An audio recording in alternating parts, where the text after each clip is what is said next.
the outcome of the divisions on motions relating to the United Kingdom's withdrawal from and future relationship with the European Union. Parliament came oh so close, but Monday's votes on 4 Brexit options ended as others had before. This is now the second time the House has considered a wide variety of options for a way forward. It has once again failed to find a clear majority for any of the options. A proposal for a customs union, another for a Norway-style close relationship with the EU, and a second referendum on Brexit all went down to the wire. But a motion to cancel Britain's divorce from the EU was easily defeated. Brussels says the UK's latest failure to chart a path forward could lead to a no-deal Brexit. No deal was never my desired or intended scenario, but the EU27 is now prepared. It becomes day after day more likely. The EU is holding an emergency summit on April the 10th. If the UK can't come up with a plan by then, the default option will be a no-deal Brexit on April the 12th. Prime Minister Theresa May's own Brexit plan has gone down in defeat 3 times. But Parliament's also rejected the idea of leaving without a deal, and analysts say May can use that to her advantage.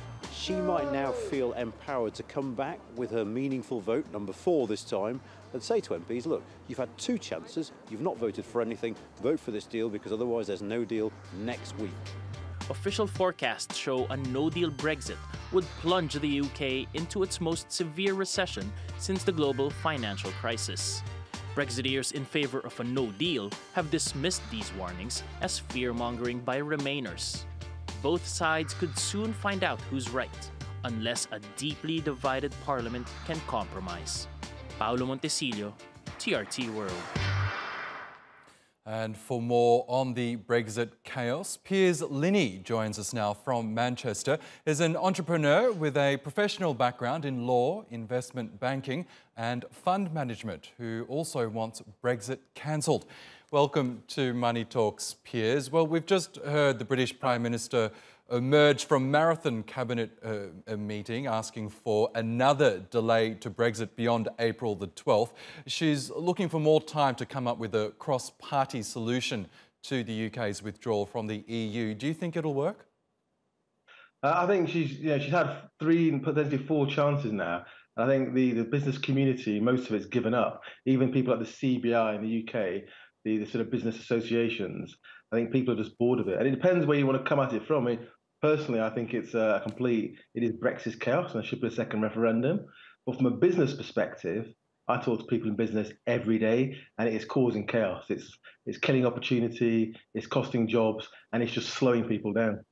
I want to talk more about the reaction from the business community in just a moment. But so far, as we know, British MPs have rejected Theresa May's Brexit deal 3 times now. But they've also failed to come up with a way forward, even after they seized control of the Brexit agenda in the UK Parliament. What do you think will it take for the deadlock to be broken? Well, my concern is you've got this kind of mismatch of vested interest, and my personal concern is that the kind of deal on the table, the options are go for a bad deal or have no deal. That's the threat, and the concern is, I think, from people such as myself and people in business, is that the kind of Brexiteers eventually they come round and decide that this deal, the bad deal, is better than no deal. But long term, the deal that May's come up with it's not a complete deal, it's not a full deal, it's just kicking the can down the road. Interesting. We also know that one of the things that the majority of British MPs seem to agree on is that a no-deal Brexit scenario would be bad for the British economy. Tell us more about what the business community is feeling about a no-deal Brexit. What damage could it do to commerce in the UK as well as the economy more broadly? So you'd be aware that in business, what businesses want is certainty. certain tensions in the politics, economic landscape, in terms of the markets in which they operate. And Brexit, I'm not sure Brexit's a real thing. It's whether it's a negotiating ploy, whether it's brinkmanship, because the cold reality is, and all the research shows this, that a no-deal Brexit, I think you summarised it perfectly, will be a completely unmitigated disaster. And I don't think, hospitals will stop accepting patients and, ferry crossings will come to a halt. But I think the absolute uncertainty and the chaos could tip the British economy into a recession it really doesn't need. No. You're showing images of the high street now, and the high street's already in trouble in the UK, and I think this could be the final straw for a lot of it. Now, a petition asking the British government to revoke Article 50, which is what you want as well, and to cancel Brexit altogether, has now garnered more than 6 million signatures, making it the most popular petition submitted to the UK Parliament. Why do you think revoking Article 50 is now the way to go, even after the majority of Britons voted for Brexit? So I'm all for democracy. There was a referendum, there was a vote, but the core point is that I don't think people understood what it was they were voting for.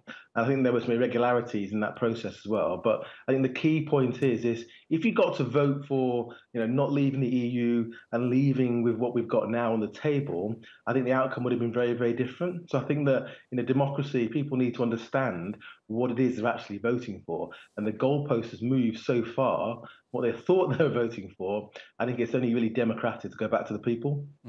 Okay. And as time goes on and the deadlock continues, I guess all scenarios seem to be on the table, from another delay to another referendum or even cancelling Brexit altogether. What do you think right now is the most likely outcome? I knew you were going to ask me that. I think my worry is that they push through the bad deal or no deal, and slowly just sort of turning these people into people voting for what she wants, is that they manage to squeeze it through, and we end up with a bad deal, and that's a bad deal for the UK. But my personal opinion and my personal thoughts are clearly that there should be a second referendum. Okay, well, as we say, anything's possible at this stage, but it was great to get your thoughts. Piers Linney, thank you for joining us.